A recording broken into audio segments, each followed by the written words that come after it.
अस्सलाम वालेकुम, कैसे हैं आप सब। उम्मीद करती हूँ कि आप बिल्कुल ठीक ठाक होंगे। Welcome to my YouTube channel और मैं हूँ डॉक्टर मोहम्मद शफाक। आज हम जिस टॉपिक पे बात करने जा रहे हैं वो टॉपिक है overweight and obese. Overweight and obesity क्या है और ये हमें किस तरह इफ़ेक्ट करती है और ये किस वजह से हमें होती है। और आजकल अगर हम देखें तो हम सब ही कहीं ना कहीं ओवरवेट हैं। जो हमारा एक नॉर्मल वेट होना चाहिए, एक पर्सन का एवरेज वेट होना चाहिए, वो आजकल काफ़ी ऐसे लोग हैं जिनका नहीं है। तो ऐसे क्या रीज़न्स हैं जो हमारे साथ ये सब होता है और हम क्या ऐसा करते हैं, हमारी क्या ऐसी रूटीन्स हैं जो हमें ये सब करने पे मजबूर कर देती हैं कि हम इतने ओवरवेट हो चुके हैं। और इसके अलावा जो है हम ये देखेंगे कि एक इंसान को कैसे पता चलेगा कि उसका वेट कितना होना चाहिए, एक एवरेज वेट कितना होना चाहिए, किस तरह एक इंसान को पता चलेगा। तो उसके पीछे एक छोटी सी की है जो मैं आज आपको बताऊंगी। तो चलें स्टार्ट करते हैं। हाँ जी, तो हम बात कर रहे थे जी ओवरवेट एंड ओबेसिटी की। हाँ जी, तो सबसे पहले हमें ये पता होना चाहिए कि ओवरवेट एंड ओबेसिटी होती क्या है। ओवरवेट एंड ओबेसिटी होती है जी, ओवरवेट जैसा कि आपको नाम से भी थोड़ा बहुत समझ आ रहा होगा, ओवर मतलब कि ज़्यादा, ऊपर, कि ओवरवेट जो एक नॉर्मल चीज़ है उससे ज़्यादा ओवरवेट होना, एक नॉर्मल वेट से ज़्यादा वेट होना। या ओबेसिटी, ओबेसिटी कहते हैं एक लास्ट स्टेज के ऊपर जिसमें हम मोटापे की तरफ चले जाते हैं, जो कि खतरनाक स्टेज है। सबसे पहले हम ये देख लेते हैं कि हमारे पास जो हमारा वेट होता है उसकी 4 स्टेजेस होती हैं। सबसे पहले होती है अंडरवेट, मतलब कि एक बंदा बहुत ही कमज़ोर है, जिसको हम कहते हैं लीन पर्सन, मतलब बहुत वीक है, हड्डियां नज़र आ रही होती है उसकी। फिर हम आ जाते हैं ऐसे पॉइंट के ऊपर जिसको हम कहते हैं भाई तुम्हारा वेट बिल्कुल ठीक है, नॉर्मल वेट है, एवरेज वेट है। ये होता है जी एवरेज वेट। अब हम आ जाते हैं एक और चीज़ के ऊपर जो एवरेज वेट से आगे आती है, जैसे कि हम अक्सर कह देते हैं कि भाई तुम्हारा वेट बहुत बढ़ गया है, तुम ओवरवेट हो चुके हो, मतलब कि तुम्हारा वेट ज़्यादा हो गया है तुम्हारे नॉर्मल वेट से। तो ये हमारे पास 3 चीज़ें हो गई। अब हम आते हैं चौथी स्टेज के ऊपर जो है जी ओबेसिटी, जो कि ओवरवेट से भी ज़्यादा होती है। मतलब कि एक बंदे का ओवरवेट है जो कि अब रूटीन ठीक ना होने की वजह से या कोई प्रॉब्लम होने की वजह से उसका वेट बढ़ गया है, लेकिन अब एक ऐसी स्टेज आ चुकी है जिसमें वो ओवरवेट से भी ज़्यादा मोटा हो चुका है, जिसको हम कहते हैं ओबेसिटी। तो आम अल्फाज में आपको समझ आ गई होगी कि ओबेसिटी क्या होती है, मोटापा, ठीक है, जिसको अक्सर हम कह देते हैं कि आपका वेट बहुत ही ज़्यादा बढ़ चुका है, ओवरवेट से भी ज़्यादा हो चुका है।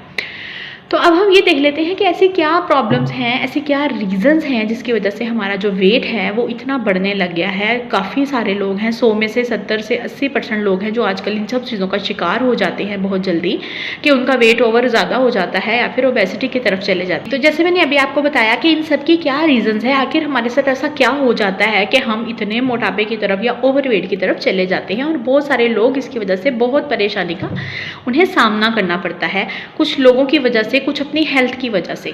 तो चलें अब हम इस पे बात करते हैं। तो सबसे पहले हमें ये पता होना चाहिए कि हमारी कॉजेज़ ऐसी क्या हैं, ऐसी क्या चीज़ें जिनसे हम दूर होके अपने वेट को मैनेज कर सकते हैं। तो वो हैं जी हमारे पास हमारा ओवर ईटिंग। हम लोग क्या करते हैं, हमारे में से अक्सर लोग ऐसे ही हैं, हम सब ऐसे करते हैं कि क्या होता है कि हम अक्सर खाते ही रहते हैं, मतलब कुछ भी उठा के खा रहे हैं, कभी भी खा रहे हैं, रात को खा रहे हैं, 2 बजे खा रहे हैं, 4 बजे खा रहे हैं, मतलब कोई टाइम नहीं है, कोई रूटीन नहीं है, बस जब दिल चाहता है, जो दिल चाहता है हम बस खाते रहते हैं। तो वो क्या होती है, ओवर ईटिंग। उसकी वजह से हमारा वेट बढ़ना शुरू हो जाता है, ठीक है।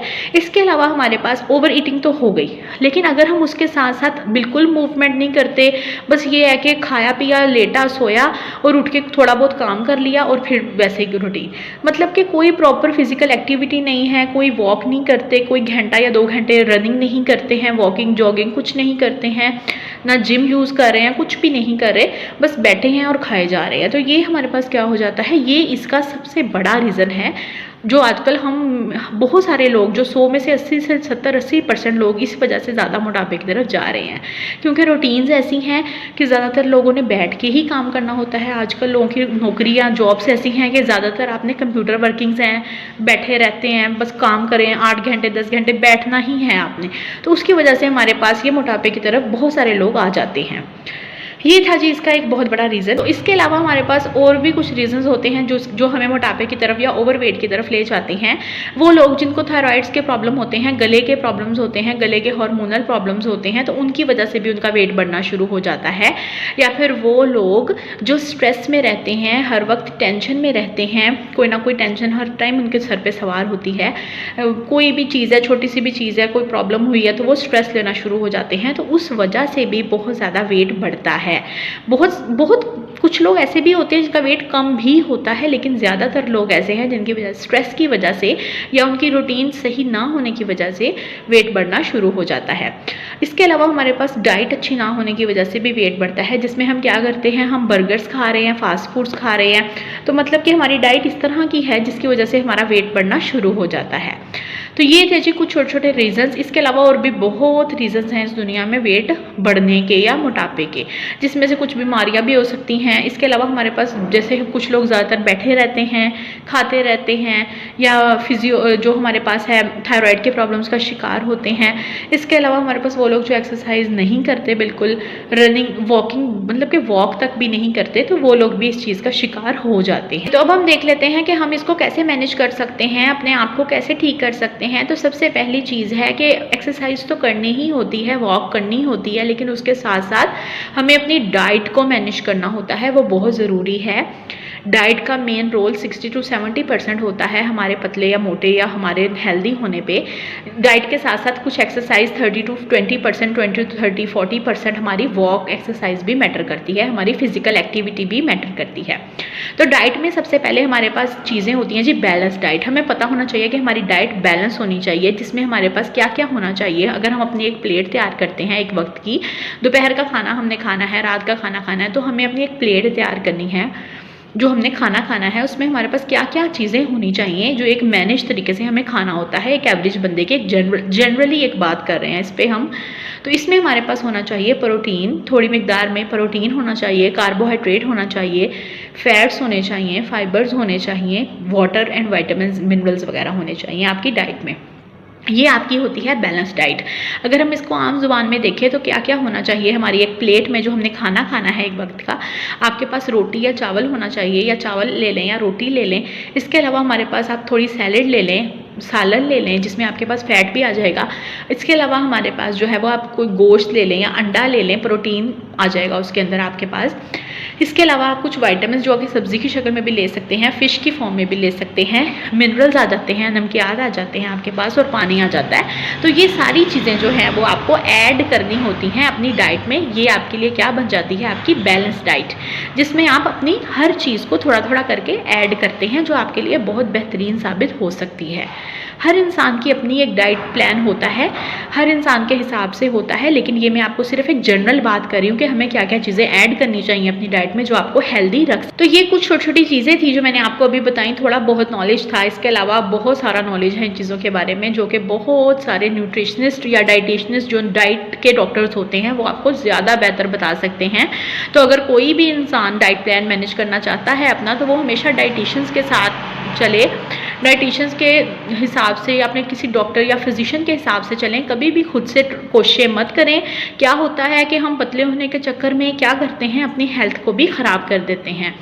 तो हमेशा डॉक्टर के हिसाब से चलें, यानी किसी न्यूट्रिशनिस्ट के हिसाब से चलें। कभी भी खुद से कुछ मत करें, इस ना कोई मेडिसिन कभी खुद से लें, ना ही कभी कोई अपना डाइट प्लान खुद से बनाकर बैठ जाएं, क्योंकि इससे क्या होता है कि आपकी जो अंदर की सेहत होती है वो ख़राब हो जाती है और आप बहुत ज़्यादा वीक हो जाते हो।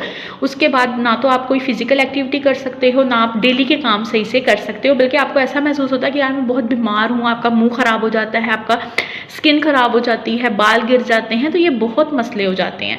तो प्लीज़ मैं आपको यही कहूँगी एज अ डॉक्टर कि कभी भी खुद से कुछ मत करें, कोई मेडिसिन ना लें, कोई डाइट ना लें, बल्कि अपने डॉक्टर से कंसर्न करें। वो आपको अच्छे से गाइड कर सकता है आपकी सेहत के हिसाब से।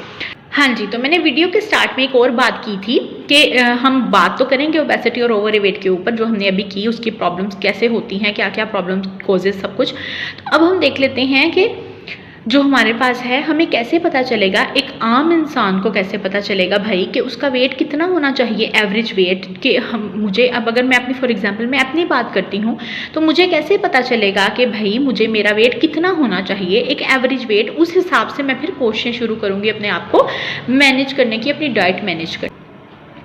हाँ जी, तो बॉडी मास इंडेक्स हमारे पास एक फॉर्मूला है, एक पॉइंट है जिससे हमें ये पता चलता है, जिसके ज़रिए हम ये फाइंड आउट करते हैं कि हमारा वेट इतना होना चाहिए। तो इसमें हम क्या क्या चीज़ें पुट करते हैं, जैसे हम मैथ्स में पहले पुट करते थे और फिर हम वैल्यूज़ निकालते थे, इसी तरह हमारे पास इसमें आ जाती है हमारी एज, हमारी उम्र कितनी है, हमारा अब जो हमारा वेट है वो कितना है, और हमारा जो हाइट है वो कितनी है। तो ये 3 चीज़ें हम इसमें पुट करते हैं तो हमारे पास हमारा क्या आ जाता है, हमारा वेट आ जाता है, एवरेज वेट। और दूसरा हमें ये भी बता दिया जाता है कि हम किस लेवल के ऊपर हैं, हम ओबीस लेवल के ऊपर हैं, हम ओवरवेट लेवल के ऊपर हैं, हम एवरेज लेवल के ऊपर हैं, या फिर हम अंडरवेट हैं। ठीक है, तो उससे हमें ये भी पता चल जाता है कि हमारा वेट कितना है, अभी हम किस लेवल के ऊपर हैं, किस स्टेज के ऊपर हैं, या फिर हमें ये भी पता चल जाता है कि हमारा एवरेज वेट हमारा कितना होना चाहिए। मतलब उसके लिए हम फिर कोशिशें करेंगे कि हमें अपने आप को कैसे मैनेज करना है, अपनी डाइट को कैसे मैनेज करना है। तो मैं उम्मीद है कि आपको समझ आ गई होगी इन सब चीज़ों के बारे में। तो मैं आपको लास्ट में वीडियो भी डाल दूंगी। हम सबके पास सेल्स होते हैं, मोबाइल होते हैं, तो आपको कोई बड़ी टेंशन वाली बात नहीं है। हर इंसान BMI निकाल सकता है अपना। सिंपल मोबाइल गूगल होता है, आप सिंपल गूगल पे करें BMI कैलकुलेटर। मैं आपको वीडियो के एंड पे थोड़ा दिखा भी दूंगी स्क्रीनशॉट कि BMI कैलकुलेटर आप सर्च करें, उसके अंदर ऑटोमेटिकली आपके पास सब कुछ आ जाएगा सामने। आपने अपना एज उसमें ऐड करना है, अपना वेट ऐड करना है जो आपका अब इस टाइम होगा, और अपनी जो आपकी हाइट है वो ऐड करनी है। तो आपका ऑटोमेटिकली आपकी वैल्यू निकल आएगी, उससे आपको पता चल जाएगा कि आप इस टाइम किस लेवल के ऊपर हो।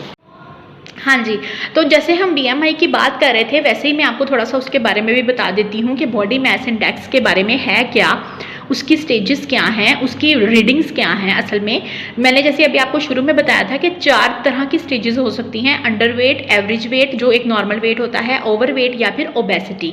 इसी तरह BMI के अंदर हमें कैसे पता चलेगा कि हम किस लेवल पे बेस कर रहे हैं। हम वैल्यू तो निकाल लेंगे, लेकिन हमें क्या पता कि हम कहाँ पे हैं। जब हम BMI कैलकुलेटर यूज़ करेंगे तो ऑटोमेटिकली उसके अंदर हमें ये हर चीज़ नज़र आ जाएगी। लेकिन मैं वैसे नॉलेज के लिए बता रही हूँ कि जो अंडरवेट है उसकी वैल्यू हमारे पास 18 या उससे कम में आ जाती है, या 18 तक आ जाती है। इसके अलावा जो है, अगर हम 18 स्केल या उससे कम पे बेस कर रहे हैं तो मतलब हम अंडरवेट हैं, अपने नॉर्मल वेट से कम पे हैं। इसके अलावा नॉर्मल अगर हम BMI स्केल पे देखें कितना होता है, एक आम इंसान का एवरेज वेट 18 to 25 तक होता है, 25 या 26 तक होता है। 26 या 25 से लेके 30 तक हमारे पास आता है ओवरवेट, जिसमें हम अपने नॉर्मल वेट से ज़्यादा हो चुके होते हैं। जब हम अपना स्केल्स के ज़रिए अपना वेट निकालने की ट्राई करते हैं तो उससे हमें पता चल जाता है कि 4 स्टेजेस होती हैं, एक अंडरवेट, एक नॉर्मल वेट जैसे मैंने आपको शुरू में भी बताया था, एक ओवरवेट और एक ओबेसिटी। तो हमें कौन से पॉइंट्स हैं, रीडिंग्स हैं जिनसे हमें पता चलता है कि हम किस लेवल पे हैं। तो 18 स्केल, अगर आप 18 पे आ रहे हो BMI में, 18 पॉइंट या उससे कम पॉइंट पे आ रहे हो तो मतलब आप अंडरवेट हो। 18 to 25 to 26 तक आ रहे हो, 18 से लेके 26 तक आ रहे हो तो आप मतलब नॉर्मल वेट हो।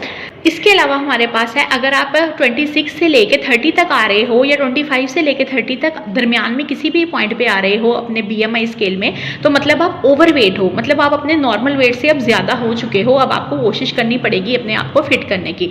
इसके अलावा हमारे पास है ओबेसिटी, एक लास्ट स्टेज। हाँ जी, तो इसके अलावा हमारे पास होती है 25 से लेके 30 के दरमियान अगर आप किसी भी पॉइंट पे आ रहे हो BMI स्केल में, तो इसका मतलब है कि आप ओवरवेट हो चुके हो, मतलब अपने वेट से, नॉर्मल वेट से ज़्यादा हो चुके हो, और अब आप मोटापे की तरफ चले जाओगे। तो आपको अभी से डाइट मैनेज करनी पड़ेगी। इसके अलावा अगर वो लोग जिनका 30 अबव आ रहा है, 30 से लेके 31, 32, 33, मतलब अबव कितना भी हो सकता है, 50 हो सकता है, 30, 80 या जितना भी हो सकता है, तो वो आते हैं सारे ओबेसिटी के अंदर। तो ये हमारे पास 4 स्केल जो मैंने आपको बताया था, एक BMI स्केल है हमारे पास, तो ये 4 स्टेजेस हैं जो उसके ऊपर लाई कर रही हैं। हाँ जी, तो ये थी जी हमारी कुछ रीडिंग्स जो मैंने आपको बता दी। तो उम्मीद करती हूँ कि वीडियो की आपको समझ आई होगी, वीडियो अच्छी लगी होगी। शेयर कीजिएगा, सब्सक्राइब कीजिएगा। अगली वीडियो के साथ इंशाल्लाह जल्द हाजिर होंगे। ओके, अल्लाह हाफिज़।